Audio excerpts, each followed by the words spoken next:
ओम शांति मंगेश भाई। ओम शांति ईश्वर भाई जी। मंगेश भाई, आज है 3/3/2026 और आज विशेष दिन है। सभी भाई बहनों को और आपको भी होली की बहुत बहुत मुबारक बधाई हो। और बाबा ने होली की संडे पे ही मुरली चलाई थी कल ही, किस तरह होली मनानी हम बच्चों को और किस तरह रंग लगाना है। तो आज बाबा ने आज भी वर्णन किया कि आज होली जलाने के बाद मनाते भी, कुछ लोगों ने कल भी होली जलाई है। हाँ जी। और कुछ लोग आज फिर जलाएंगे और मनाएंगे भी। मनाना माना रंगों में रंगना, एक दूसरे को रंग लगाना, लेकिन वो रंग तो टेम्पररी होते हैं और उससे कपड़े शरीर सब खराब हो जाता है। लेकिन ये जो परमात्मा जो ओरिजिनल रंग हमको लगाता है, ज्ञानों का, गुणों का, शक्तियों का, ये रंग सदा काल के लिए हो जाता है। कि जन्म तो होता ही है, लेकिन ये रंग अभी तक हमारा चलता है, थोड़ा थोड़ा रहता, तब जाके परमात्मा फिर से रंग लगाने हमको आ जाता है। तो बहुत ही एक सुंदर गीत अनूप जी लोटा ने गाया था, ऐसा रंग दे कि रंग ना ही छूटे। धोबिया धोए चाहे सारी उमरिया, रंग दे चुनरिया। तो ऐसी हमारी ये आत्मा रूपी चुनरी जो है, हाँ जी, इस आत्मा रूपी जो बैटरी है, ऐसा चार्ज करता है, ऐसे रंग देता है, जो ऐसी पावरफुल होके चलती है, जो उसकी सारी दुनिया गुणगान गाती, महिमा गाती है। तो इस तरह बाबा आज विशेष हम बच्चों को संग के बारे में खास बता रहे कि ऐसा कोई व्यक्ति का संग नहीं करो जो पर चिंतन करता हो, इधर उधर की बातें करता हो, जो आपकी अवस्था को माना नीचे ले जाता हो। ऐसे व्यक्ति का संग करना ही नहीं है। तो एक बाप का संग हो, उसी का रंग हो। तो इसी के ऊपर बाबा ने आज समझाया मंगेश भाई खास। तो बाबा बोलते कि तुम रूप बसंत हो। हम बच्चों को बाबा ने रूप बसंत का टाइटल दिया है। तुम्हारे मुख से सदैव ज्ञान रत्न ही निकलने चाहिए। जब भी माया कोई आए तो उसे बाप का पहचान दो, माना नया सॉरी है तो हाँ जी। माया तो आती है, लेकिन उसको पहचानना भी है। हाँ जी। लेकिन जब कोई नया व्यक्ति भी मिलता है तो उसको बाप का परिचय भी देना है। हाँ, ये तो दोनों बातें कि माया तो एक तरफ हमारी अवस्था को गिराती है, बिल्कुल, लेकिन आप जब ज्ञान योग के मंथन चिंतन में रहेंगे तो माया भी दूर रहेगी। तो दोनों बातें इसमें समाई है। और ये जो रूप बसंत है, रूप बसंत की एक कहानी आती है जी भक्ति में जैसे जी। तो ये दो राजकुमार थे जी, और फिर उनको जैसे षड्यंत्र करके लोगों ने राजधानी से निकाल दिया था जी। लेकिन इस कहानी से हमको ये सीख मिलती है, जो बाबा हमेशा रूप बसंत का, तो वो रहते भले साधारण इसमें थे राजधानी से, लेकिन उनके जो संस्कार थे वो वही रॉयल संस्कार थे। कार्य भले कितने भी साधारण करेंगे, कपड़े कितने भी साधारण पहनते थे, भोजन कितना भी साधारण था, लेकिन रॉयल्टी बहुत संस्कारों में एक दो को स्नेह देना, सहयोग देना, वो रॉयल्टी थी उनमें। और फिर दूसरा कहानी के दूसरे पार्ट में ये दिखाते हैं कि एक राजकुमार की स्मृति विस्मृत हो जाती है। अच्छा। उसका पुराना कुछ याद नहीं रहता और राजा बन जाता है। वैसे ही ये हमारा है पार्ट है इस ड्रामा में, कि हम जब देवता बन जाते हैं तो सारी स्मृतियां लुप्त हो जाती, फिर बाबा संगम पर आकर हमको स्मृति दिलाते हैं। तो इस प्रकार से ये कहानी के पीछे भाव है बाबा का, बहुत अच्छा, कि तुमको रॉयल्टी में भी रहना है और अब अपनी उस स्मृति को फिर से जागरूक करो कि हम ही देवता थे। बहुत अच्छा मंगेश जी, आपने कहानी के रूप में बताया तो मैं समझता हूँ सबको याद हो जाएगा कि रूप बसंत का मतलब क्या है और रूप बसंत किसे कहते हैं और कैसे बनना है। हाँ जी। तो मंगेश भाई, आज क्वेश्चन है कि अपनी अवस्था को एक रस बनाने का साधन कौन सा है, वो थोड़ा बताइए। वो भी बाबा ने सटीक उदाहरण बताया। बाबा कहते हैं संग की संभाल करो। बिल्कुल। और ये आप देखेंगे, ये जिस समय साकार में वाणी चली होगी आज से 60-70 साल पहले जी, उस समय का संग अलग था जी, और आज का संग अलग है जी। आज तो ये परिस्थितियां हो गई कि लोग एक दूसरे के संग में भी नहीं रहना चाहते, परिवार भी जैसे बिखर से गए हैं, व्यक्ति के। लेकिन ये जो सोशल मीडिया के साधन जो हो गए, तो आज के परिक्षेप में ये हमारा संग हो जाता है। और इसकी मैं देखता हूँ, अगर 4 लोग बैठे, 4 लोग मोबाइल में बिजी रहते, कोई किससे बात नहीं करता, ये आम पिक्चर दिखाई देती है। कोई किसी को बातचीत नहीं करता, बिल्कुल। तो मोबाइल के संग में, और मोबाइल में क्या वो अच्छे से जुड़ा है है, नेगेटिव से जुड़ा वही जान, वही बात है। तो संघ अच्छा भी बुरा भी उसके अंदर फिर। तो मतलब आज के परिक्षेप में संघ की परिभाषा जैसे बदल गई है जी। और ये बहुत, चाहे वो संघ लो आप, साकार वाला संघ लो, मित्र संबंधियों का संघ लो, चाहे इस प्रकार का ये सोशल मीडिया वाला संघ लो आप, कि आप क्या देखते हैं, क्या सुनते हैं, क्या चिंतन करते हैं, ये आपका संघ हो गया। बिल्कुल। और ये संघ जितना अच्छा होगा उतनी स्थिति श्रेष्ठ बनेगी। बहुत अच्छा। तो बाबा कहते हैं संघ की संभाल करो तो अवस्था एकरस बनती जाएगी। हमेशा अच्छे सर्विसेबल स्टूडेंट का संग करना चाहिए। बिल्कुल। सोशल मीडिया पे, यूट्यूब पे भी ऐसे कंटेंट हम ले कि जो अच्छे हैं, ज्ञान युक्त है, जो हमको मोटिवेट करे, इस प्रकार के। बाकी व्यर्थ तो बहुत है फिर दुनिया में, पूरा माया का ही राज्य है सारा। अगर कोई ज्ञान योग के सिवाय उल्टी बातें करते हैं, मुख से रत्नों के बदले पत्थर निकालते हैं, तो उनके संग से हमेशा सावधान रहना चाहिए। मंगेश भाई, 2 दिन पहले बाबा ने बोला था कि संघ के ऊपर तो है ही, लेकिन खास है रात के राही थक मत जाना, जो गीत है। तो बाबा जी बोलता जो आलस से अलबेलापन है, ये सबसे बड़ा शत्रु है ब्राह्मण आत्मा का। और क्या होता है, चलते चलते लोग ढीले हो जाते हैं बराबर, और थक जाते हैं। तो इसके ऊपर खास ये गीत है, तो इसके 1-2 लाइन कुछ होता बताइए। रात के राही थक मत जाना, सुबह की मंजिल दूर नहीं जी। राही थक मत जाना, ये बहुत ही सुंदर, और ये ऐसे लगता है गीत के बोल से कि ये उस समय क्रांतिकारियों के लिए ये गीत बना था, स्वतंत्रता संग्राम के समय जी। तो धरती के फैले आंगन में पल दो पल है रात का डेरा। बिल्कुल। माना अभी ये जो नाटक चल रहा है इसमें अब ये कलियुगी रात का डेरा जो है, ये पल दो पल का डेरा है जी। जुल्म का सीना चीर के देखो, हाँ बाबा कहते हैं माया को चीर के देखो तो झांक रहा है नया सवेरा। बिल्कुल बिल्कुल, हमारे लिए अब सतयुग जैसे आया की आया। सदियों तक चुप रहने वाले अब अपना हक लेके रहेंगे। वाह वाह, हाँ जी। सदियों तक जो हम माया की गुलामी में थे, उसकी जंजीरों में जकड़े थे, अब हम अपना सतयुगी स्वर्ग जो है, स्वर्ग का राज्य भाग्य, वो बाबा कहते हैं लेकर ही रहेंगे। तो बहुत ही उमंग जगाने वाले लाइन, उमंग जगाने वाली लाइन जी। और ये बिल्कुल मतलब हमारे पास या तो रिकॉर्ड रहने चाहिए या मुरली में बीच बीच में इसीलिए आते हैं हाँ। क्योंकि बाबा जानता है कि ये भी राह लंबी है और मुसाफिर थक जाते हैं। बाप कहते हैं बच्चों, हे बच्चों, हे मूल वतन के राही, पतित पावन बाप ही सर्व का सद्गति दाता है।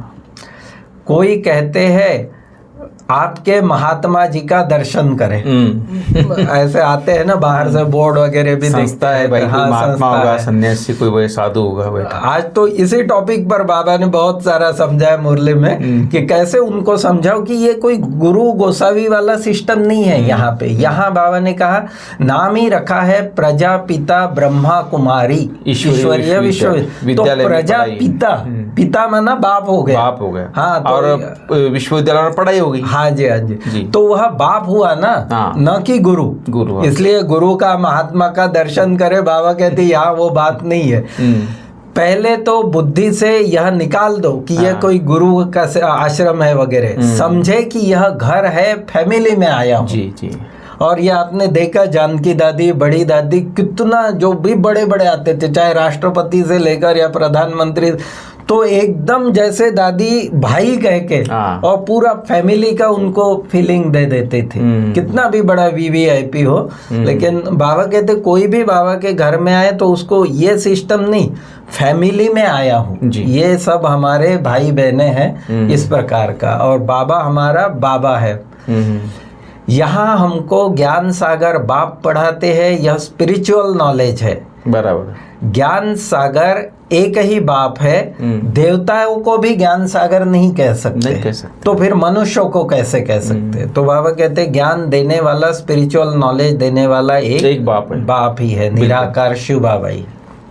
बिल्कुल। मनुष्य बीके का नाम सुनकर डर जाते हैं, इसलिए गीता पाठशाला नाम लिखते हैं। हमारे भी यहाँ कई जगह वो तो बाबा को कहा बच्चों ने कि बाबा मनुष्य ये बीके ब्रह्मा कुमारी का नाम देख के आते नहीं, हम गीता पाठशाला नाम रखते हैं, परंतु बाबा कहते हैं इसमें डरने की कोई बात नहीं। बोलो यह घर है, तुम जानते हो किसके घर में आए हैं, यह सबका बाप है प्रजापिता ब्रह्मा, तो अपने बाप के घर में आए हैं। अभी जो सेंसिबल बने हैं वे ही धारण कर औरों को करा सकते हैं। ये भी जो बातें हैं बाबा ने समझे, और ये पब्लिकली हमको जब बोलना है तो बाबा कहते हैं ये पहले धारण करना है, सेंसिबल बनना है कि किस समय कौन से ज्ञान की पॉइंट देनी है, ये भी बहुत इंपॉर्टेंट चीज़।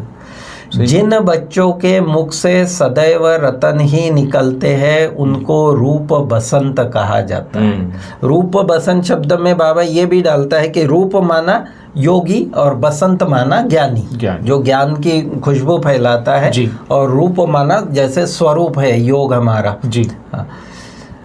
सिवाय ज्ञान विज्ञान के बाकी आपस में कुछ भी लेन देन करते हैं तो गोया पत्थर ही मार रहे हैं, व्यर्थ ही बाबा के सिवा और बाबा के ज्ञान योग के सिवा जो कुछ बातें हैं दुनिया की वो सारी हमारे लिए व्यर्थ ही हो जाती है। सही है।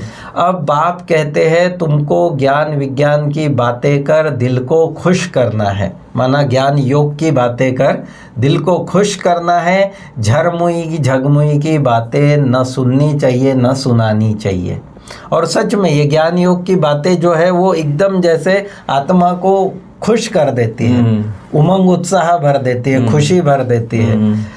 बाबा बार बार सावधानी देते हैं, उल्टी सुल्टी बातें एक दो में कभी नहीं करो, नहीं तो अपनी भी सत्यानाश दूसरों की भी सत्यानाश कर देते हैं, माना अपने पथ से उसको भ्रष्ट कर देते हैं या उच्च पद से उसका नाश हो जाता है, गिरा देते हैं। सत्य से गिरा देना माना सत्यानाश हो जाना, तो फिर पद भ्रष्ट हो पड़ता है।